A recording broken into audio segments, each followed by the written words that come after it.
Hey everyone, welcome back to my channel. আজকে আপনাদেরকে করে দেখাচ্ছি সুগার ডেকোরেশন বা ক্যারামেল ডেকোরেশন। এটাকে সুগার গার্নিশও বলা হয়। বিভিন্ন রেস্টুরেন্টে অনেক সময় অনেক ধরনের ডেজার্ট এই ক্যারামেল ডেকোরেশন দিয়ে সাজিয়ে সার্ভ করা হয়, আর এতে করে সেই ডেজার্ট বা খাবারের সৌন্দর্যটাই আরও অনেকটা বেড়ে যায়। তাছাড়া চাইলে এবং কিছু টেকনিক জানা থাকলে বাসায় খুব সহজে এই সুগার ডেকোরেশনগুলো বানিয়ে নেওয়া যায়, সেটাও শুধুমাত্র একটি উপকরণ, চিনি দিয়ে। আর ভিডিও শুরু করার আগে আমি আপনাদেরকে সরি বলে নিচ্ছি যারা অনেক বেশি দিন থেকে এই ভিডিওটার জন্য রিকোয়েস্ট করে আসছেন। করি আসলে ভিডিওটা করতে অনেক বেশি দেরি হয়ে গেছে। যাই হোক, আমি আশা করছি আমার আজকের ভিডিও আপনাদের জন্য হেল্পফুল হবে এবং আপনাদের কাছে ভালো লাগবে। প্রথমে আমি চুলায় একটা হেভি বটম প্যান বসিয়ে নিয়েছি, আর যে প্যানে আপনারা ক্যারামেলটা করবেন সেটা অবশ্যই হেভি বটম হতে হবে। এর মধ্যে এখন আমি হাফ কাপ চিনি নিয়ে নিলাম আর 1.5 টেবিল চামচ নিয়ে নিয়েছি পানি। মিডিয়াম আছে এখন চুলা জ্বেলে দিয়েছি আর চিনিটা গলে যাওয়া পর্যন্ত অপেক্ষা করব। প্যানের হ্যান্ডেলটা ধরে এটাকে আমি এভাবে কিছুক্ষণ পরপর একটু ঝাঁকিয়ে নিব, তবে আমি এখানে কোনো নাড়ানি বা চামচ ইউজ করব না।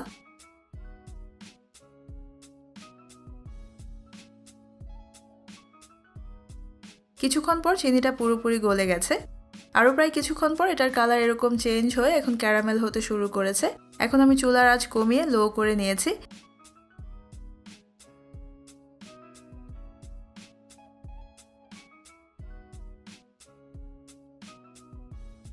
আরও কিছুক্ষণ পর সম্পূর্ণটার কালার চেঞ্জ হয়ে এখন এরকম হালকা গোল্ডেন বা অ্যাম্বার কালার চলে এসেছে, আর এটা গোল্ডেন আর অরেঞ্জের মাঝামাঝি একটা কালার।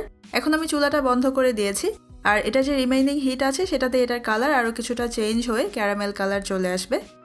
ক্যারামেলটাকে এখন আমি চুলা থেকে নামিয়ে নিয়েছি আর এটা এখন এরকম তরল অবস্থায় আছে।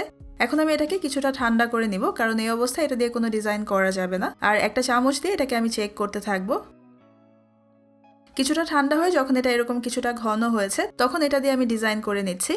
আর এখানে একটা বেকিং পেপার বা পার্চমেন্ট পেপারের উপর আমি এরকম জালির মতো ডিজাইন করছি, বাট আপনারা আপনাদের পছন্দ মতো যে কোনো ধরনের ডিজাইন করে নিতে পারবেন।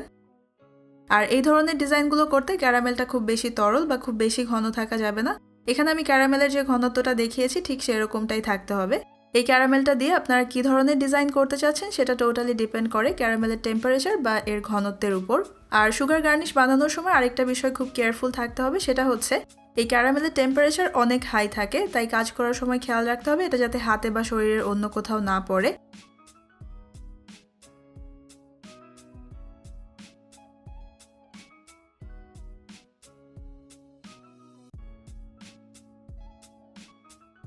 আমি এখন এখানে আমার পছন্দ মতো কিছু সহজ ডিজাইন বানিয়ে নিয়েছি, আর বানিয়ে নেওয়ার প্রায় 1 মিনিটের মধ্যে এই গার্নিশগুলো খুব সহজেই এভাবে এখান থেকে উঠে আসবে।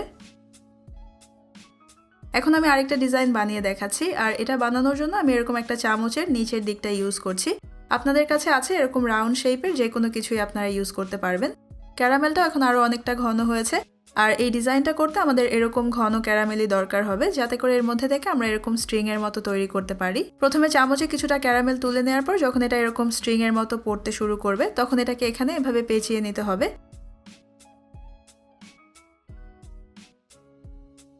আর এই কাজটা প্রথমে করতে কিছুটা অসুবিধা হতে পারে, বাট কয়েকবার প্র্যাকটিস করলে খুব সহজে এটা করা যাবে।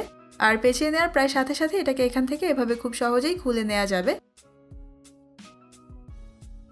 আমি এখন এখানে আরেকটা বানিয়ে দেখাচ্ছি, আর আপনারা চাইলে কিন্তু এটা ছোট করে বা বেশি করে পেঁচিয়ে বড় করেও বানিয়ে নিতে পারবেন।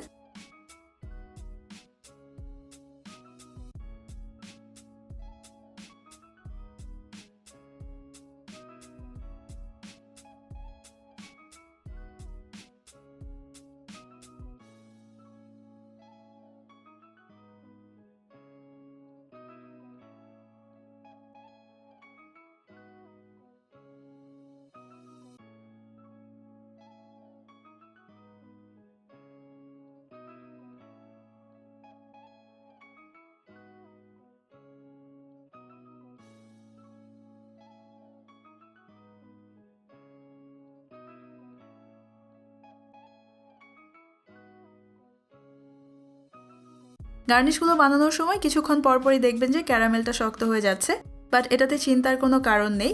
প্যানটাকে তখন আরেকবার লো আছে চুলায় বসিয়ে নিলেই ক্যারামেলটা আবার নরম হয়ে যাবে, আর তখন সেটা দিয়ে আবার কাজ করা যাবে। দেখে নিলেন কত সহজেই বাসায় এই সুগার ডেকোরেশন বা ক্যারামেল ডেকোরেশনটা বানিয়ে নেওয়া যাবে। আর বাসায় যে কোনো ডেজার্ট বানিয়ে যদি এই ক্যারামেল ডেকোরেশনটা দিয়ে সাজিয়ে সার্ভ করেন, তাহলে যাকে সার্ভ করবেন তার জন্য সেই ডেজার্টটা আরও অনেক বেশি স্পেশাল হয়ে যাবে। ঠিক যেরকমটা আমি এখানে আমার ক্রিম চিজ পুডিংটাকে সাজিয়ে সার্ভ করেছি। আমি আশা করছি আমার আজকের ভিডিওটা আপনাদের কাছে ভালো লেগেছে। আর ভিডিও দেখার জন্য আপনাদের সবাইকে অনেক ধন্যবাদ। সবাই অনেক ভালো থাকবেন। আল্লাহ হাফেজ।